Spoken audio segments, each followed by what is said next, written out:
Selamat malam, Bung Rocky.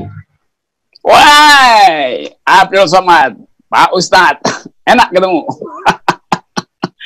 Apa kabar, Bung Rocky? Sehat? Oleh alam semesta ya. Apa kabar? Sehat? Sehat dan enak. Alhamdulillah. Gimana kabar musim COVID ini?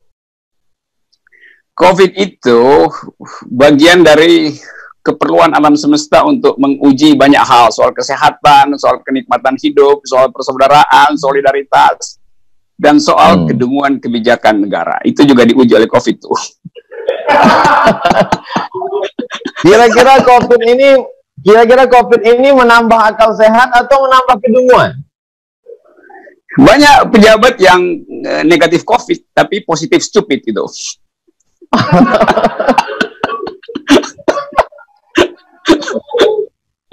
Gitu lah, Ustaz. Oke, terima kasih ya diundang. Kenapa? Saya ucapkan banyak terima kasih atas kesediaan Bung Rocky. Bung Rocky pernah merubah singkatan nama saya menjadi Ustadz Akal Sehat. Iya, dan sekarang kita bertemu. Itu artinya akal pasti ketemu akal, dengkul pasti ketemu dengkul gitu. Akal sehat pasti ketemu akal sehat, akal maling pasti nyari akal maling gitu kan. Dia akan mencari yang sepadan ya. Gitu, oke, enak saya diundang terus kita bisa ngobrol apa aja. Apa standar akal sehat bagi Bung Rocky? Standar pertama tidak menipu, tidak deception, tidak mengalihkan isu dengan cari-cari alasan. Itu standar dari akal sehat. Jadi kalau ada orang yang suka buang badan, nggak mau bertanggung jawab terhadap kebijakan, itu pasti akalnya didengkul gitu. Karena dengkul lebih mudah berpindah-pindah tuh kan. Kalau kesenggol kan dengkulnya bisa, tempurungnya bisa pindah. Karena itu akal ditaruh di kepala supaya dia lurus gitu. Bung Rocky, yes. Menonton video Bung Rocky berarti melihat kritik akal sehat. Itu Bung Rocky selama kritik ini ada tekanan, ancaman tidak? Oh iya, banyak juga yang nonton video saya bukan buat lihat akal sehat saya, tapi menunggu saya buat delik lewat video itu. Itu banyak yang menunggu saya kepleset di dalam video lalu diubah jadi delik. Nah, itu bahayanya tuh. Jadi mudah-mudahan Ustadz Somad juga diperlakukan semacam itu. Saya ingin diperlakukan semacam itu. Jadi ada orang yang nunggu delik dari ucapan Ustadz Somad. Karena lebih banyak orang yang mau menunggu delik daripada menunggu akal sehat. Itu sebetulnya problem kita begitu. Penonton buzzer itu lebih banyak. Ya. Mereka yang menunggu delik ini masuk kelompok mana ini? Itu masuk partai buzzer sejahtera itu. Karena mereka jadi sejahtera dengan jadi buzzer gitu. Ngelaporin orang, lalu dapatlah amplop tergantung kualitas buzzer. Ada yang tebal, ada yang tipis.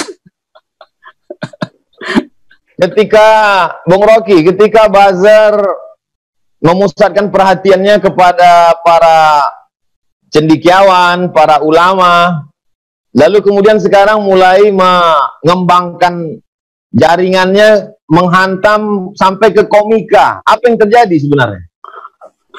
Jadi itu pertanda bahwa itu buzzer itu tidak dipersiapkan dengan akal. Kalau buzzernya berakal, dia harusnya tertawa kalau ada komika. Kan fungsi komika membuat kita bahagia. Masa diserang orang membuat bahagia?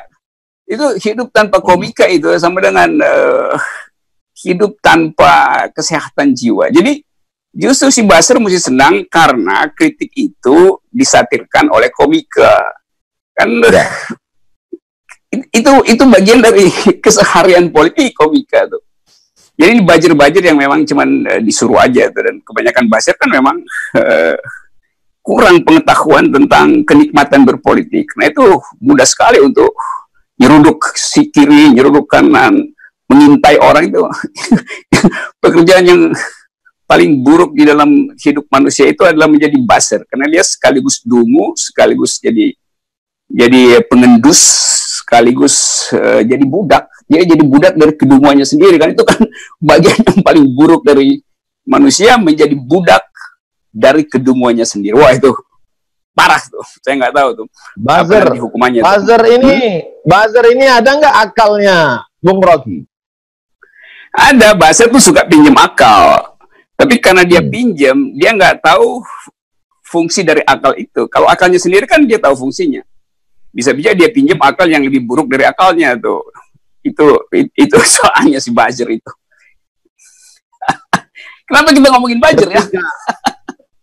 Ketika Buzzer mengkritik ulama, mungkin follower ulama tidak begitu banyak di dunia maya. Ketika Buzzer menyerang kritikus atau ya seperti Bung Rocky Gerung, mungkin tidak sebesar viewer, follower komika, karena mereka artis, mereka banyak pengikut, banyak. Apa yang terjadi sebenarnya? Buzzer itu kan dia seharusnya, paling nggak dia mampu bikin klasifikasi, siapa yang efektif untuk diserang itu. Kalau dia pakai otak, dia serang satu toko, akarnya, maka pohonnya goyang. Pohonnya rubuh, dahannya kering, lalu daunnya gugur. Ini dia serang daun, akarnya masih kuat. Kan itu Buzzer yang nggak punya IQ kan. Jadi dia capek serang kiri kanan, dia serang ulamanya diamin aja tuh, nggak terganggu dengan soal-soal begituan. Dia sering kritikus, ya kritikus juga anggap ini ngapain ngeladenin Buzzer. Akhirnya dia sering komika yang adalah daun itu. Dan nyerang daun itu percuma karena daun itu bergoyang. Kalau dia serang akar, Buzzer ini menyerang akar, bisa pohon itu tumbang. Tapi kalau nyerang daun, itu komika makin senang tuh. Dia akan berbalik lagi tuh. Daun itu lentur, karena itu nggak begitu diserang, ya udah dia melambai-lambai aja si Buzzer, pusing. Kan komika yang kemarin diserang akhirnya, ya. Kalau mereka berakal, semestinya apa yang diserang? Akar itu apa yang Bung Rocky maksudkan akar? Kan dia mesti nyari bagian paling kuat dari oposisi itu. Tapi dia nggak bisa temuin, karena oposisinya udah bersama-sama dia juga kan, udah masuk ke dalam. Jadi dia frustrasi sebetulnya. Dia nyari akar, akarnya ada di situ. Dia serang akar di dalam istana, ya istana yang runtuh kan. Jadi benar-benar Buzzer itu terjebak karena ketidakmampuan untuk membaca mana substansi, mana yang sekedar gejala. Jadi itu sialnya Buzzer Indonesia itu. Buzzer Melayu kan begitu jadinya.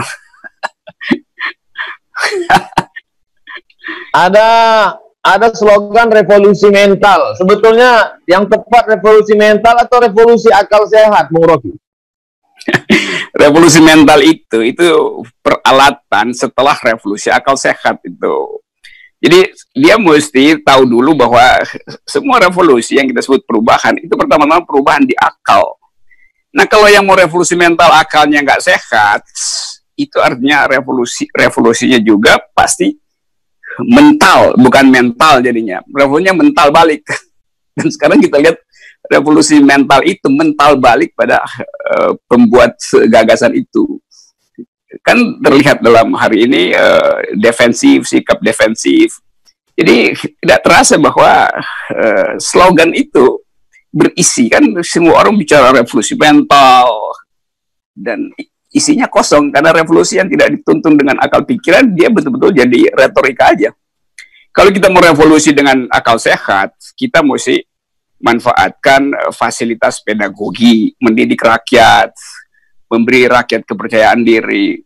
Tapi kalau revolusinya sekedar diucapkan sebagai slogan, dia jadi demagogi, bukan pedagogi. Jadi berbusa-busa ngomong, tetapi point of view-nya tidak ada. Padahal revolusi selalu dituntun oleh paradigm, oleh point of view. Nah, pemimpin yang nggak punya point of view, dia akan kelabakan untuk lihat mana sebetulnya elemen paling strategis untuk memulai satu revolusi mental. Nah, saya dulu berpikir revolusi mental itu artinya mempersiapkan publik dengan kecerdasan sesuai dengan perintah konstitusi, cerdaskan kehidupan bangsa. Kan konstitusi cuma perintahkan dua hal pada presiden, cerdaskan kehidupan bangsa, pelihara fakir miskin. Di situ sumber revolusi mental tuh. Yang terjadi enggak, kecerdasan bangsa merosot terus karena jalan pikiran tidak dibangun, yang dibangun jalan tol, itu buruk sekali kan. juga kesehatan masyarakat tidak dijaga karena dana sosial itu dialihkan untuk dana infrastruktur dan pemenuhan akumulasi ekonomi. Jadi dua soal itu yang seharusnya jadi target dari revolusi mental, kecerdasan bangsa dan kesehatan publik, tidak dijalankan oleh yang mendapat amanah dari rakyat. Gitu. Kemarin saya baca berita, saya baca berita Bung Rocky seperti kecewa terhadap apa yang terjadi dalam kasus Pak Novel Baswedan, sampai Bung Rocky mengatakan perlu membuat new KPK. Gimana maksudnya? Ya, saya menganggap bahwa yang dipertontonkan kemarin itu justru air keras baru. Jadi tuntutan jaksa itu jadi air keras baru yang menyiram mata keadilan. Gitu. Jadi kita mau dibikin buta dua kali. Novel buta secara fisik, kita mau dibikin buta sehingga nggak bisa menatap keadilan. Padahal yang ada sekarang, masyarakat tahu bahwa variabel politik ada di belakang variabel legal kemarin. Sehingga orang menganggap, ya kita mau tuntut siapa sebetulnya penyiram mata publik. Kalau yang dituntut oleh jaksa itu dia cuma nyiram matanya Novel. Tetapi mata keadilan disiram dengan air yang lebih keras oleh kimia kekuasaan. Itu yang terjadi sekarang. Jadi saya nuntut sebetulnya semacam new KPK itu dalam upaya untuk memperlihatkan bahwa sekalipun buzzer kekuasaan bersekutu untuk menyiram mata Dewi Keadilan, bahkan kita tahu mata Dewi Keadilan kan udah ditutup pakai penutup mata, udah ditutup pun masih disiram, tapi itu nggak akan berhasil karena mata Dewi Keadilan itu adalah mata kita, mata batin kita tuh. Jadi pasti kekuasaan akan kelabakan karena sorot mata publik jauh lebih tajam daripada air keras yang disiramkan tuh. Nggak mempan lah air keras disiramkan ke mata publik. Berapa persen masyarakat yang mengerti keadaan, Bung Rocky? Kira-kira 112%. Jadi ya, karena nggak ada satu orang pun yang dengan akal waras menerima bahwa itu hukuman yang masuk akal. Jadi semua orang merasa itu nggak masuk akal. Jadi 112% orang menganggap itu. Tapi ada 300% orang yang tidak percaya itu. 300% itu namanya buzzer itu. Di buzzernya yang 300% yang nggak percaya. Mengapa orang tidak bereaksi? Karena sudah terbiasa atau menganggap ya sudahlah capek atau apa sebenarnya yang terjadi? Saya kira reaksi tidak bisa diperlihatkan sekarang gitu. Tapi kalau saya tahu seluruh WA mak-mak pagi-pagi udah gosip tentang Novel Baswedan. Seluruh WA webinar yang dilakukan secara tertutup di antara kalangan praktisi hukum juga bicara soal Novel Baswedan. Seluruh grup jurnalis yang kritis bicara soal Novel Baswedan.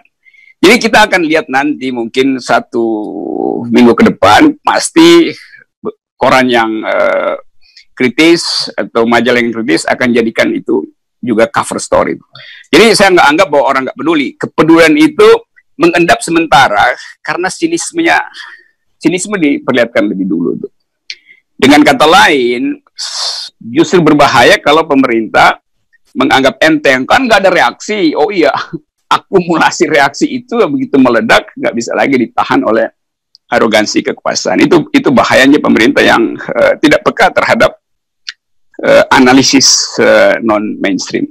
Jadi pemerintah setiap hari pasti panggil penasihat politiknya, kumpulin aparat intelijen, KSP, juru bicara, lalu masing-masing menganalisis. Oh, nggak ada masalah. Padahal sebetulnya presiden kalau dia pintar, dia masuk aja ke WA grup mak-mak, baru dia tahu keadaan sebenarnya. Dia kan bisa pakai nama samaran, terus nyeludup ke WA grup pengajar hukum tata negara, pengajar hukum pidana. Kalau pintar, saya usulin supaya lakukan itu, supaya presiden dapat informasi yang betul-betul sehangat yang dia inginkan, bukan informasi yang sudah dibekukan, diedit oleh juru bicara, diedit oleh aparat intel, diedit oleh kantor KSB, kan semua informasi yang masuk ke presiden pasti sudah diedit. Nah, presiden yang pintar mesti langsung. Jadi saran Bung Rocky belusukan ke grup WA Mak-Mak. Betul, itu gorong-gorong yang paling berguna hari ini adalah WA Mak-Mak. Presiden coba masuk ke situ tuh. Itu pasti mereka dia tahu. Jujur ya. Ya. Itulah. Itu Bung Rocky. Bagaimana analisa Bung Rocky kalau di sebuah negeri semua sudah dibungkam. Semua sudah dibungkam. Kira-kira orang yang akan bicara, yang orang akan melawan, kalau perlu semua sudah ditutup. Kira-kira apa yang akan terjadi? Berapa lama bisa terkontrol? Itu kalau seluruh pembungkaman berlangsung, itu artinya pemimpin negeri itu tidak punya lagi lawan politik selain dirinya sendiri itu. Jadi dia akan jadi monster untuk dirinya sendiri. Kan dalam sejarah begitu kan? Kekuasaan yang membekap mulut orang itu dia tidak punya lagi cermin untuk berkaca di mana sebetulnya arah kekuasaan saya. Maka dia akan bercermin pada dirinya sendiri. Dia akan bercermin pada monsternya sendiri. Jadi kalau dia menutup diri, maka dia sebagai monster hanya punya teman dirinya sendiri yang juga adalah monster. Itu artinya udah selesai legitimasinya tuh. Itu dalil kekuasaan begitu. Dia jadi Leviathan buat dirinya sendiri tuh. Dan mulai masyarakat sendiri kalau bereaksi seperti mereka saksikan apa yang terjadi pada orang yang memberikan reaksi, lalu kemudian apakah masyarakat merasa ketakutan, lalu cuek, lalu diam, lalu ya terserahlah, apa yang terjadi pada masyarakat? Masyarakat nggak takut, dia nggak takut. Cuman dia menganggap bahwa persembunyian kekuasaan itu pada akhirnya akan terbuka sendiri oleh kedunguan kekuasaan. Jadi masyarakat menganggap kita nggak perlu cerdas lagi karena setiap hari kekuasaan mempertontonkan kedunguannya tuh. Jadi sebetulnya masyarakat tinggal nonton kapan kekuasaan itu betul-betul berhenti punya energi itu. Dan itu mungkin tidak terlalu lama, karena masyarakat juga tahu bahwa ada internal struggle di dalam kekuasaan. Kasus beberapa hari terakhir ini memperlihatkan bahwa pemimpin istana itu gamang dengan tekanan publik soal undang-undang ideologi hari ini. Ada purnawirawan datang ke situ, MUI dengan lantang akhirnya tidak tahan lagi untuk merumuskan pikiran maksimalnya tuh. Jadi saya bayangkan sang penguasa itu setiap hari berupaya untuk nyari info yang kira-kira masih bisa punya optimisme. Tapi sialnya pemberi info itu akan mengedit infonya tuh. Dan dia kehilangan grip, kehilangan touch pada realitas.